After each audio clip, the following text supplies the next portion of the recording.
Vous voulez faire de votre talent un métier? Venez à Vidéo Leader.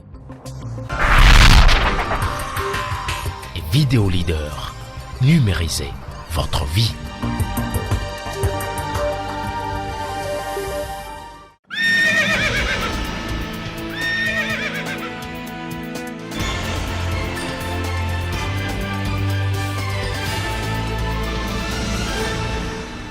Très heureuse de vous retrouver, chers abonnés de Kobolo Web TV Africa. Bonsoir et merci de prendre le rendez-vous pour vous informer sur les actualités locales et internationales sur votre chaîne préférée. Au sommet de cette édition, la Cour africaine des droits de l'homme et des peuples exige l'abrogation de la loi portant révision de la Constitution au Bénin. Quelles sont les implications de cette décision? Vous aurez la réponse dans ce journal. Les apprenants des lycées et collèges de Parakou ont été soumis à leur première évaluation du premier semestre pour le compte de l'année scolaire 2020-2021. Dans le lot, certains n'ont pas pu composer en mathématiques et en SPCT. Les raisons vous seront données dans ce journal. Démarrons ce journal avec le sujet éducation. Des apprenants des lycées et collèges de Parakou composent depuis le lundi 7 décembre 2020 leur première série d'évaluations surveillées. Pour cette première composition, tout s'est bien déroulé au lycée Mathieu Bouquet de Parakou. Malheureusement, certains apprenants n'ont pas encore de professeurs dans certaines matières données. Comment pourront-ils être alors évalués? Le censeur du lycée Mathieu Bouquet répond au micro de Razak Zakari et de Rodrigue Olympio. En ce qui concerne le lycée, les devoirs se déroulent normalement selon le calendrier de la commune de Parakou. La situation du lycée en matière d'enseignants, je pense que l'État a fait l'effort et jusqu'à présent, nous avons l'essentiel. Mais il faut noter que dans deux matières, en PCT et en maths, le problème se pose. Nous avons 10 classes de PCT qui sont sans enseignants. Et en mathématiques, nous avons 11 groupes pédagogiques qui sont sans enseignants. Mais on dit qu'on évalue que ce qu'on a enseigné. Donc, comme les apprenants n'ont pas d'enseignants, on ne veut pas dire qu'ils seront évalués. Mais nous pensons que, comme il y a un recrutement en cours, et jusqu'à la fin du mois de décembre, le gouvernement va réagir pour que ces classes-là soient pourvues en personnel enseignant. Donc, je précise que les classes qui n'ont pas d'enseignants jusqu'à présent n'ont pas pu composer les évaluations dans ces matières-là. Saisie d'une requête au sujet de la révision de la Constitution, la Cour africaine des droits de l'homme et des peuples a rendu une décision ordonnant l'abrogation de la loi portant la révision de la Constitution au Bénin avant la présidentielle de 2021. Quelles sont les implications de cette décision? Précision avec le politologue professeur Emmanuel Arlenvi. Il a été joint au téléphone. Comme son nom l'indique, c'est la Cour qui s'occupe des droits des peuples, des droits de l'homme et des peuples. Cette Cour a pour attribution aussi de protéger la population. Donc, parmi ces attributions, ce peuple-là a pour mission d'analyser si les dispositions juridiques que les États prennent sont en conformité avec les principes qui régissent les droits de l'homme et des peuples.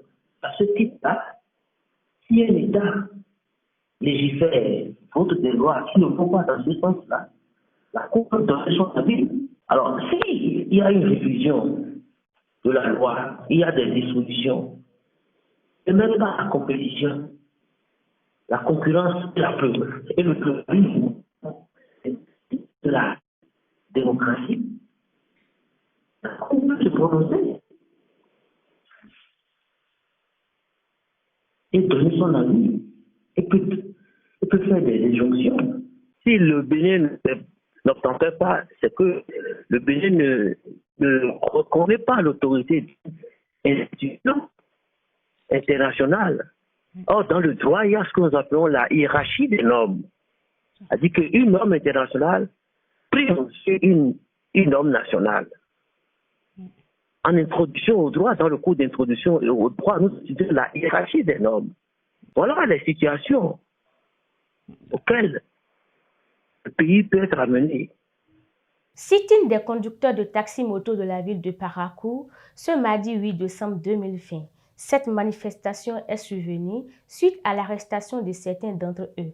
Ces conducteurs auraient été arrêtés à cause des casses effectuées lors d'une manifestation dans le mois d'octobre. Suivez pour plus de précisions ce reportage de Razak Zakari et de Rodrigue Olympio.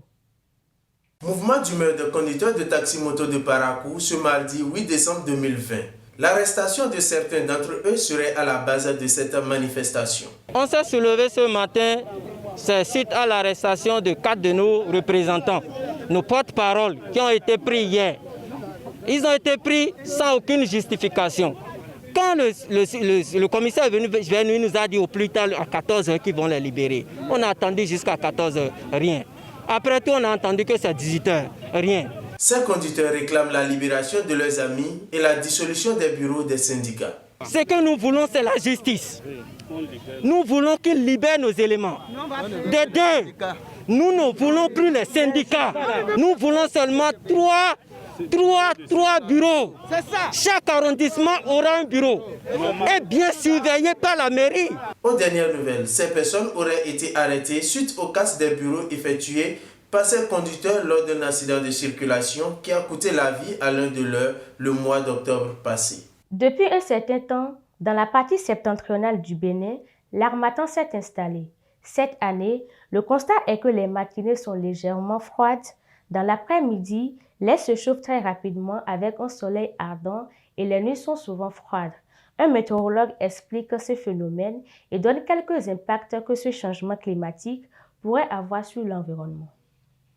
Nous sommes dans une période où la population vit donc les effets de l'harmattan. Ce phénomène est dû à ce que nous appelons le FIT, c'est-à-dire le front intertropical, qui est donc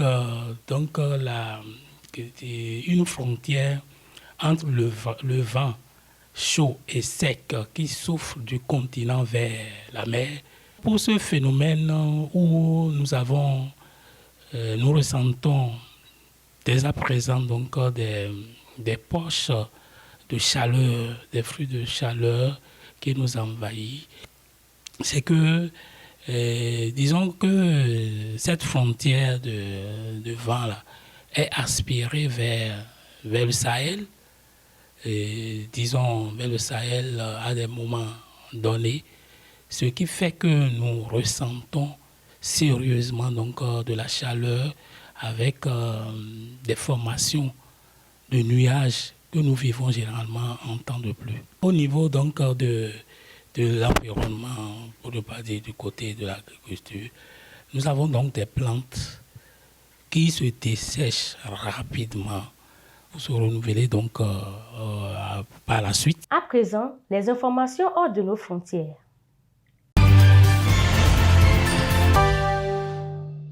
L'ancien président ivoirien Laurent Gbagbo, en liberté conditionnelle à Bruxelles, après son acquittement en première instance par la Cour pénale internationale CPI, a obtenu un passeport et envisage un retour en Côte d'Ivoire en décembre. Le président Laurent Gbagbo a reçu le 4 décembre 2 passeports, un ordinaire et un diplomatique, a écrit Maître Abiba Touré, son avocate, dans un communiqué. Il envisage de rentrer en Côte d'Ivoire au cours du mois de décembre, a poursuivi l'avocate, expliquant que Laurent Gbagbo avait demandé au secrétaire général du Front populaire ivoirien, FPI, Assoua Adou, d'approcher des autorités compétentes afin d'organiser son retour dans la quiétude.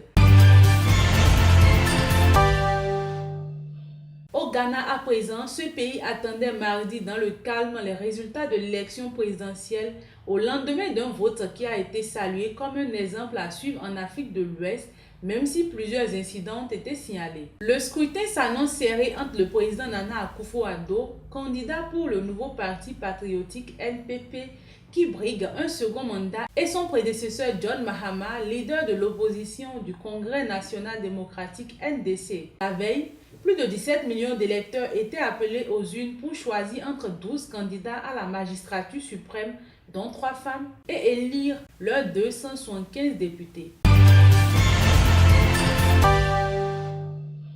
Au Venezuela, pour finir, les électeurs vénézuéliens ont renouvelé dimanche passé un parlement au pouvoir symbolique. Une partie de l'opposition, incarnée par le président autoproclamé Juan Guaido, boycotte ce scrutin. En perte d'influence, ce dernier préfère miser sur une consultation populaire parallèle. Voilà, mesdames et messieurs, c'est la fin de cette édition. N'oubliez pas de commenter, de liker et de partager. Et surtout, n'oubliez pas de vous abonner. À très bientôt.